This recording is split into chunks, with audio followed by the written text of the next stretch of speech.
Hi മക്കളെ, ഈ ഒരു വീഡിയോ എന്ന് പറയുന്നത് നീറ്റ് റിപ്പീറ്റേഴ്സിന് വേണ്ടി മാത്രമുള്ളതാണ്. നിങ്ങളിപ്പോൾ +2 പഠിക്കുന്നതാണെങ്കിൽ ഈ വീഡിയോ നിങ്ങൾ കാണുന്നുണ്ടെങ്കിൽ അത് അടുത്ത വർഷത്തേക്ക് റിപ്പീറ്റ് ചെയ്യുമ്പോൾ ഒരു റെഫറൻസിന് വേണ്ടി മാത്രം കണ്ടാൽ മതി കേട്ടോ. Okay, so welcome to repeaters. And tension ഉണ്ടോയെന്ന് നിങ്ങളോട് ചോദിക്കേണ്ട ആവശ്യമില്ല, ഉറപ്പായിട്ടും ടെൻഷൻ ഉണ്ടാവും. ആൻഡ് ഈ വീഡിയോ നിങ്ങൾ എന്നാ കാണുന്നതെന്ന് അറിയില്ല, പക്ഷേ ഈ വീഡിയോ കാണുമ്പോൾ മുതൽ നിങ്ങൾ മെയ് 5-നുള്ള നിങ്ങൾ നീറ്റ് എക്സാമുമായിട്ട് എത്ര ദിവസം ഉണ്ടെന്നുള്ള ഉറപ്പായിട്ടും നിങ്ങളുടെ മൈൻഡിലുണ്ടാവും. ജസ്റ്റ് നിങ്ങളൊന്ന് കമൻറ്റ് ചെയ്യുക. ആൻഡ് ഇത്രയും ദിവസത്തിനുള്ളിൽ, അതായത് ചിലപ്പോൾ നിങ്ങൾ 2.5 മാസം ഉണ്ടാവും ഇനിയും നിങ്ങൾ നീറ്റ് എക്സാമിന്, അല്ലെങ്കിൽ 1 മാസം 1.5 മാസമേ ഉണ്ടാവുള്ളൂ. സോ ഈ ഒരു സമയത്ത് നിങ്ങൾക്കുള്ള പെർഫെക്റ്റ് സ്റ്റഡി പ്ലാൻ എന്തിനു വേണ്ടി, നിങ്ങളുടെ സ്വപ്നമായിട്ടുള്ള 650 മാർക്ക് ഈ 2024 നീറ്റിലേക്ക് സ്കോർ ചെയ്യാൻ എങ്ങനെയാണ് ഇനിയുള്ള ദിവസങ്ങളിൽ പഠിക്കേണ്ടതെന്നാണ് ഈ ഒരു വീഡിയോയിൽ ഞാൻ പറയാൻ പോകുന്നത്. ആൻഡ് ഉറപ്പായിട്ടും നിങ്ങൾക്ക് ഈ ചാനൽ ഇഷ്ടപ്പെട്ടിട്ടുണ്ടെങ്കിൽ ജസ്റ്റ് ഒന്ന് സബ്സ്ക്രൈബ് ചെയ്യുക. അവസാനം വരെ വീഡിയോ കണ്ടിട്ട് ഇത് യൂസ്ഫുൾ ആണെന്നുണ്ടെങ്കിൽ എന്തായാലും എന്താണ്, നിങ്ങളെക്കാൾ ടെൻഷൻ അടിക്കുന്ന ഒരുപാട് ഫ്രണ്ട്സ് നിങ്ങളെ കൂടെ റിപ്പീറ്റ് ചെയ്യുന്നുണ്ടാവും, അവർക്ക് ഈ വീഡിയോ ഒന്ന് ഷെയർ ചെയ്ത് കൊടുക്കണം കേട്ടോ. ഓക്കെ അല്ലേ? അപ്പോൾ എന്ത് ചെയ്യാം, നമുക്ക് തുടങ്ങാം. സോ എന്താണ് ഞാൻ റിപ്പീറ്റർ കൊണ്ട് ഉദ്ദേശിക്കുന്നതെന്ന് വെച്ച് കഴിഞ്ഞാൽ, അതായത് മിക്കവാറും എന്തായിരിക്കും, നിങ്ങൾ +2 കഴിഞ്ഞിട്ട് 1 വർഷം നീറ്റിന് വേണ്ടി സ്പെൻഡ് ചെയ്തുകൊണ്ടിരിക്കുകയാണ്. ആൻഡ് നിങ്ങൾ ഏതെങ്കിലും ഒരു കോച്ചിങ് സെൻ്ററുമായിട്ട് അസോസിയേറ്റ് ചെയ്തിട്ട് ഒന്നെങ്കിൽ ഓഫ്ലൈനായിട്ടോ അല്ലെങ്കിൽ ഓൺലൈനായിട്ടോ എന്ത് ചെയ്യുന്നുണ്ട്, നിങ്ങൾ നീറ്റ് പഠിച്ചുകൊണ്ടിരിക്കുന്നതാണ്, ഒരു കോച്ചിങ് സെൻ്ററായിട്ട് അസോസിയേറ്റഡ് ആണ്. ഇൻ കേസ് അങ്ങനെ അല്ലെങ്കിൽ എന്താണ്, നിങ്ങൾ നീറ്റൊക്കെ പ്രിപ്പയർ ചെയ്തത് ഏതെങ്കിലും ഒരു ടെസ്റ്റ് സീരീസ് ഫോളോ ചെയ്യുന്നുണ്ട്, ഒന്നെങ്കിൽ ഒഫീഷ്യലി അല്ലെങ്കിൽ ടെലിഗ്രാമിൽ നിന്നൊക്കെ, അല്ലേ? ശരിയല്ല? അപ്പം മിക്കവാറും എന്തായിരിക്കും, നിങ്ങളുടെ കോച്ചിങ് സെൻ്ററിലൊക്കെ ചാപ്റ്റേഴ്സൊക്കെ കഴിഞ്ഞ് ടെസ്റ്റ് സീരീസ് തുടങ്ങിയിരുന്നു. ആ ടെസ്റ്റ് സീരീസുമായിട്ട് എങ്ങനെ കണക്ട് ചെയ്തിട്ട് നിങ്ങൾക്ക് പഠിക്കുക എന്നുള്ളതാണ് ഞാൻ ഈ വീഡിയോയിൽ പ്രധാനമായിട്ടും പറയുന്നത്. ഇപ്പോൾ ഉദാഹരണത്തിന് എജ്യൂപോർട്ടിൻ്റെ കേസ് തന്നെ എടുക്കാം. ഇപ്പം ഞങ്ങളുടെ കേസിൽ ഈ വർഷത്തെ നീറ്റിൻ്റെ ബാച്ച് ഞങ്ങൾ എന്ത് ചെയ്തിട്ടുണ്ടായിരുന്നു, December 1 നമ്മൾ തീർത്തിട്ട് ഒരു 10 ദിവസത്തെ സ്റ്റഡി ലീവൊക്കെ കൊടുത്തിട്ട് നമ്മൾ December 13 മുതൽ എന്ത് ചെയ്തിട്ടുണ്ട്, നമ്മളുടെ എക്സാംസ് സ്റ്റാർട്ട് ചെയ്യുന്നത്. ഏകദേശം ഇതേ പാറ്റേണിൽ തന്നെ. എനിക്ക് ഈ ഡേറ്റുകളും പരീക്ഷകൾക്കിടയിലുള്ള ദിവസങ്ങളൊക്കെ വ്യത്യാസം ഉണ്ടാവുള്ളൂ എന്നാണ് ഞാൻ വിശ്വസിക്കുന്നത്. അതായത് ഞങ്ങൾ എങ്ങനെയാണ് ചെയ്യുന്നത് വെച്ചാൽ, ഓരോ 3-ൽ അവസാനിക്കുന്നതും 6-ൽ അവസാനിക്കുന്ന ദിവസങ്ങളിൽ 4-3 ചാപ്റ്റേഴ്സ് വെച്ച് നമ്മൾ എക്സാം നടത്തും. എന്നിട്ട് 0-ൽ അവസാനിക്കുന്നത്, അതായത് 13-നും 16-നും നടത്തിയിട്ട് 20-ാം തീയതി ഇതിൻ്റെ ഒരു ക്യുമുലേറ്റീവ് എക്സാം നടക്കും. പിന്നെ വീണ്ടും എന്താണ്, December 23-ന് 26 ക്രിസ്മസിൻ്റെ നെക്സ്റ്റ് ഡേ ആണ് നമ്മൾ മാറ്റി 27-ന്, പിന്നെ 30-ന് അടുത്ത ക്യുമുലേറ്റീവ്. ഈ ക്യുമുലേറ്റീവിൽ എന്തായിരിക്കും, ഈ ക്യുമുലേറ്റീവിൽ തുടക്കം മുതലുള്ള എല്ലാ സാധനവും ഇങ്ങനെ നടത്തും. ഇങ്ങനെ പരീക്ഷ നടത്തിയിട്ട് ഓൾമോസ്റ്റ് എന്താണ്, March 16-നാണ് നമ്മൾ അവസാനത്തെ ചാപ്റ്റർ വൈസ് ടെസ്റ്റ് നടക്കുന്നത്. ആൻഡ് അതിനുശേഷം നമ്മളൊരു 11 ഫുൾ ചാപ്റ്റർ ക്യുമുലേറ്റീവ് നടത്തുന്നുണ്ട്. ആൻഡ് നിങ്ങളുടെ സെൻറ്ററിൽ ഏകദേശം ഇതായിരിക്കും പ്ലാൻ എന്ന് പറയുന്നത്. ഇതിൽ എന്തെങ്കിലും വ്യത്യാസം ഉണ്ടെങ്കിൽ നിങ്ങൾക്ക് ജസ്റ്റ് എന്ത് ചെയ്യാം, ഒന്ന് കമൻറ്റ് ചെയ്യാവുന്നതാണ്. ഓക്കെ.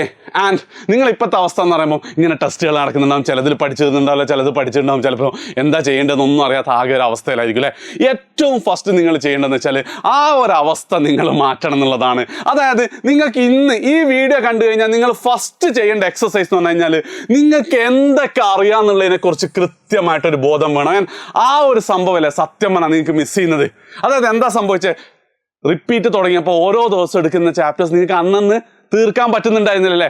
ആദ്യത്തെ ഫിസിക്സ് എടുത്തു, ഫിസിക്സ് നമ്മൾ ഒരു 60% പഠിച്ചു. പിറ്റേന്ന് കെമിസ്ട്രി എടുത്തു, കെമിസ്ട്രി ഒരു 80% നമ്മൾ പഠിച്ചു. പിറ്റേന്ന് ബയോളജി എടുത്തു, ബയോളജി അന്ന് എനിക്ക് സുഖമുണ്ട്, ഒന്നും പഠിച്ചില്ല. എങ്ങനെ എന്താണ് ഈ പെൻഡിങ് ഇങ്ങനെ വെച്ചിട്ട് എന്താണ്, ഞായറാഴ്ചകളിലും നിങ്ങൾക്ക് തീർക്കാൻ പറ്റിയില്ല. അവസാനം എന്താ, ഇപ്പോൾ ഈ ഒരു സ്റ്റേജിൽ ഏതൊക്കെ പാഠം എത്രയൊക്കെ അറിയാം എത്ര അറിയില്ല എന്നതിനെക്കുറിച്ച് നിങ്ങൾക്കൊരു ഐഡിയ ഉണ്ടാവില്ല. അത് മാത്രമാണ് നിങ്ങളുടെ പ്രധാന പ്രശ്നം.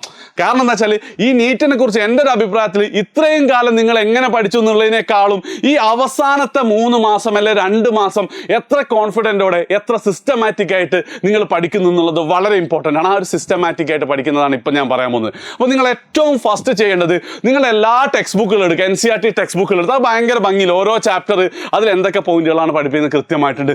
നിങ്ങൾ എന്ത് ചെയ്യുക, ചാപ്റ്റർ എന്താണ് ടോപ്പിക് വൈസ് എന്ത് ചെയ്യണം, ടിക്കും ക്രോസും ഇടണം. ഇപ്പോൾ ഉദാഹരണത്തിന് പറയുകയാണെങ്കിൽ കെമിസ്ട്രിയിലെ first chapter importance of chemistry ഒന്നും വേണ്ട, നാച്ചർ ഓഫ് മാറ്റർ വേണ്ട, പ്രോപ്പർട്ടീസ് ഓഫ് മാറ്റർ ഒക്കെ വളരെ സിമ്പിളാണ്. മെഷർമെന്റ് എന്ത് ചെയ്യുന്നുണ്ട്, അൺസർട്ടനിറ്റി മെഷർമെന്റ് ഒക്കെ നമ്മൾ ഫിസിക്സിൽ പഠിക്കുന്നുണ്ട്, ഒക്കെ നമുക്ക് അറിയാവുന്ന കേസ് ആയിരിക്കും. ആൻഡ് ഇവിടെ മുതലാണ് ശരിക്കും ഫസ്റ്റ് ചാപ്റ്റർ മോസ്റ്റ് ഇമ്പോർട്ടൻറ്റ്. ചിലപ്പോൾ എന്തായിരിക്കും കെമിക്കൽ കോമ്പിനേഷനും ഡാൾട്ടൺസ് അറ്റോമിക് തിയറി ഒക്കെ എന്തായിരിക്കും നിങ്ങൾക്ക് അറിയാവുന്ന. പക്ഷേ മോൾ കൺസെപ്റ്റ് നിങ്ങൾക്ക് ഡൗട്ട് ഉണ്ടെങ്കിൽ അത് ക്രോസ് ഇടുക.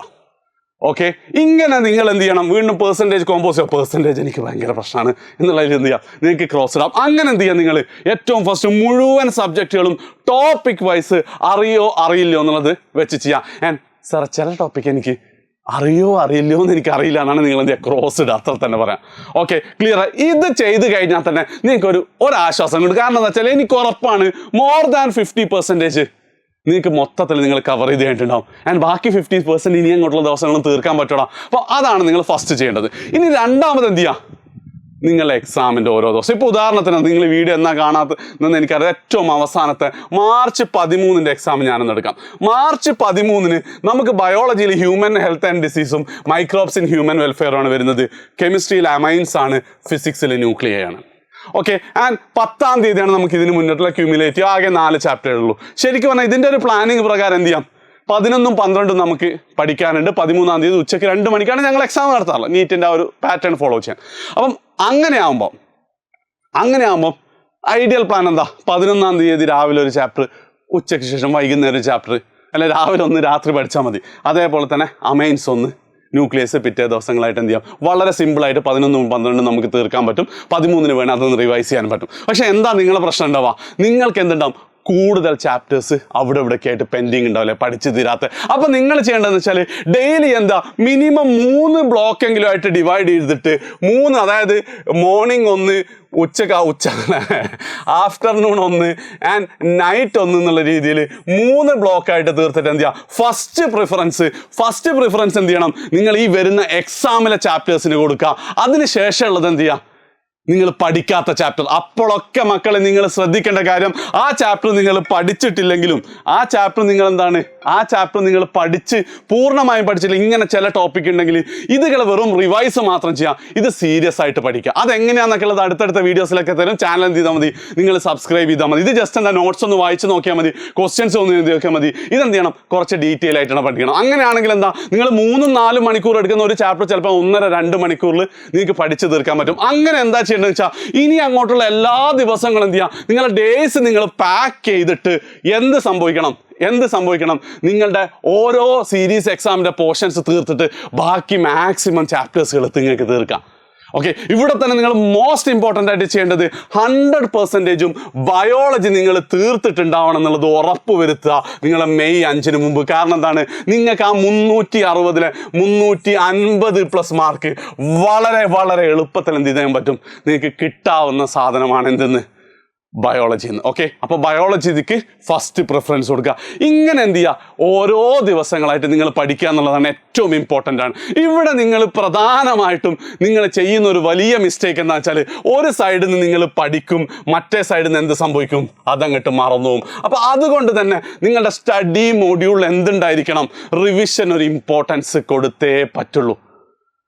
എന്ന് വെച്ച് കഴിഞ്ഞാൽ മിനിമം 1 മണിക്കൂർ, ഒരു മണിക്കൂർ വേണേൽ 1.5 മണിക്കൂറൊക്കെ എടുക്കാം. അതായത് ഹാഫ് ആൻ അവറിൻ്റെ 2 സെഷനായിട്ട്, ഒന്ന് മോർണിംഗിലും ഒന്ന് ഈവനിങ്ങിലുമായിട്ട് എന്ത് ചെയ്യണം, നിങ്ങൾ പഠിച്ച് പെർഫെക്റ്റ് ആണെന്ന് പറഞ്ഞ ഓരോ ചാപ്റ്റേഴ്സും പോയിന്റുകളില്ല, ഇതുപോലത്തെ ഓരോ ചാപ്റ്റേഴ്സും പോയിന്റുകളില്ലേ, അത് നിങ്ങൾ എന്ത് ചെയ്യണം, ഒന്ന് ഓർത്തെടുത്ത് നോക്കണം, ഒന്ന് റിവൈസ് ചെയ്ത് നോക്കണം. ഇക്വേഷൻസ് ഒക്കെ മറന്നു പോയിട്ടുണ്ടോ എന്നുള്ളത് നോക്കിക്കൊണ്ട് അതും കൂടെ നിങ്ങൾ എന്ത് ചെയ്യാണ്, നിങ്ങൾ ഈ നിങ്ങളെ പഠനത്തിൻ്റെ പാർട്ടാക്കി മാറ്റുകയാണെങ്കിൽ ഒരു സംശയമില്ല, നിങ്ങൾ മെയ് 5 മാത്രമല്ല, മെയ് 5 അവസാനം എന്നിട്ട് നിങ്ങൾക്ക് കുറേ ഫുൾ ചാപ്റ്റർ ടെസ്റ്റ് ഉണ്ട്. അന്നേരമൊക്കെ നിങ്ങൾക്ക് എന്ത് ചെയ്യാൻ പറ്റും, നിങ്ങൾക്ക് ഈ തീരാത്ത പാഠങ്ങൾ ഇങ്ങനെ തീർത്ത് പഠിച്ചു കഴിഞ്ഞത് റിവൈസ് ചെയ്ത് തന്നെ നിങ്ങൾക്ക് പോകാൻ പറ്റും. മക്കളെ, നിങ്ങൾ മനസ്സിലാക്കേണ്ടത് അവസാന നിമിഷം വരെ ഡോണ്ട് ലൂസ് ഹോപ്പ്. എന്താണ്, അണ്ടിൽ യു വിൻ. നിങ്ങൾ ജയിക്കാൻ വേണ്ടി തന്നെയാണ് ഈ ഒരു വർഷം സ്പെൻഡ് ചെയ്തത്. ഒരു കാരണവശാലും എന്ത് ചെയ്യരുത്, നിങ്ങളത് ടെൻഷൻ അടിക്കുക. ഞാൻ മോസ്റ്റ് ഇമ്പോർട്ടൻ്റ് ഒരു കാര്യം കൂടെ ഞാൻ പറഞ്ഞിട്ട് അവസാനിപ്പിക്കാം. നിങ്ങൾ ഒരിക്കലും ബാക്കിയുള്ളവരുമായിട്ട് ഒരു രീതിയിലും കമ്പയർ ചെയ്യേണ്ട. നമുക്ക് ഇനിയും സമയമുണ്ട്. അതായത് ഓരോ എക്സാമുകളിലും നിങ്ങൾ കുറച്ച് ഇമ്പ്രൂവ് ചെയ്തിട്ട് മാർക്ക് കൂടി വന്നു കഴിഞ്ഞാൽ ഉറപ്പായിട്ടും മെയ് 5 650 എന്ത് ചെയ്യാൻ പറ്റും, നിങ്ങൾക്ക് എത്താൻ പറ്റും. നിങ്ങളുമായിട്ട് മാത്രം കമ്പയർ ചെയ്യുക. ഇന്നലത്തെ നിങ്ങളെക്കാളും ഇന്നത്തെ നിങ്ങൾ ബെറ്റർ ആണെന്നുള്ളത് എന്ത് ചെയ്യുക, നിങ്ങൾ ഉറപ്പ് വരുത്തുക. ഉറപ്പായിട്ടും വിജയം നമ്മളെ കൂടത്തുണ്ടാവും. ഈ പ്ലാൻ പ്രകാരം നിങ്ങൾ എന്ത് ചെയ്യുക, പഠിച്ചു തുടങ്ങുക. വീഡിയോ ഇഷ്ടപ്പെട്ടിട്ടുണ്ടെങ്കിൽ എന്തായാലും നിങ്ങളെ മുഴുവൻ ഫ്രണ്ട്സിന് ഷെയർ ചെയ്യുക, അവരുടെ ടെൻഷനും കൂടെ മാറ്റണ്ടേ. സോ നമ്മളെന്താണ് അവസാന ദിവസം വരെ മെയ് 5 വൈകുന്നേരം 5 മണി വരെ എന്ത് ചെയ്യും, നമ്മൾ ഫൈറ്റ് തന്നെ ചെയ്യും. ആൻഡ് നിങ്ങൾ വിജയിക്കുകയും ചെയ്യും, നമ്മൾ വിജയിക്കുകയും ചെയ്യും. ഇതിൻ്റെ കൂടെ ഫുൾ സപ്പോർട്ടായിട്ട് മെയ് 5 വരെ ഞങ്ങൾ കൂടെ ഉണ്ടാവും. ശരി.